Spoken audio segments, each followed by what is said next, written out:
सलीबी और हिंदू मुशरिक की दीन हराम करने वाली वर्दी।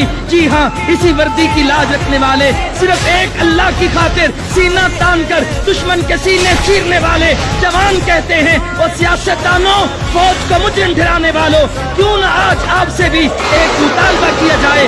अब बातें नहीं बल्कि बेटे कुर्बान करें। अब वक्त आन पहुंचा है, नवाज शरीफ साहब पेश करें हसन और हुसैन को, ताकि आपको भी पता चले जवान बेटे की मैयत का कितना वजन होता है और आपके पोते पोतियां भी फख्र से शहीद बाप की औलाद का एजाज पा सकें। शहबाज शरीफ साहब हमजा को पेश करें और वो भी सियासत की बुलंदोबाला चोटियों पे बैठकर 80% बजट के मजे लूट सके।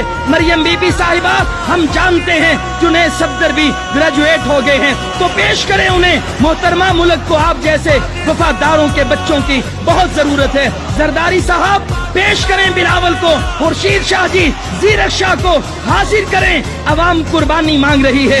गिलानी साहब, आप पर तो इस वर्दी का कर्ज भी बाकी है। अली हैदर को आखिर वर्दी वाले ही छुड़ा के लाए थे, तो पेश करें आप इसे। अली मूसा, अली कासिम और अब्दुल कादिर को भी हाजिर करें, कौम पुकार रही है। इमरान खान साहब, बहुत घूम लिया शहजादों ने लंदन में, जरा कुछ साल के लिए उनको इस मुल्क की खिदमत पे मामूर करें, उन्हें भी दाल का भाव जरा पता चले। तरीन साहब, अपने जानशी अली को पेश करें, सियासत भी कर लेगा बाद में, बहुत उम्र पड़ी है, इतना जल्दी ही क्या है। कुरैशी साहब, जैन की कुर्बानी चाहिए, वतन पुकार रहा है। असफंदियार साहब, हाजिर होना, जरा अपने सबूत अहमल वली के साथ, कुर्बानी का वक्त आ गया है। महमूद खान अचकजई साहब, बेटा हाजिर करें, वरना जिस मुल्क का आपको वीजा मिले वहाँ चले जाएं। अल्ताफ हुसैन भी रह रहा है लंदन में, आपको भी सियासी पनाह मिल जाएगी। अब बातें छोड़ो मक्कारो, बेटे कुर्बान करके दिखाओ। जब मुल्क के मफाद की बात आती है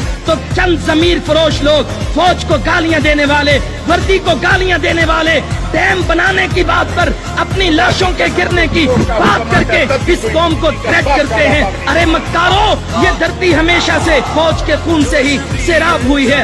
आओ ना इस धरती के सियासतदानों के खून से भी आबियारी करें। बहुत लगा लिए खोखले नारे, बहुत खिदमत की कहानियां सुना ली, अब आओ बातें नहीं बेटे पेश करें। और हम पूछते हैं हरजी क्या है। बरतानिया के शाही खानदान के अफराद भी फौजी खिदमत सर अंजाम देते हैं, पाकिस्तान के शाही खानदान क्यों पीछे रहे? अगियार से तो कोई गिला ही नहीं, उनका काम ही कौमी सलामती के इदारों पे भौंकना है। लेकिन तकलीफ तब होती है जब अपने दुश्मन की जुबान बोले। अब ये गाली वाला सिलसिला बंद होना चाहिए, और ये तब बंद होगा जब इनके अपने बेटे सबज़िलाली परचम में लिपटे हुए इनकी आंखों के सामने आएंगे।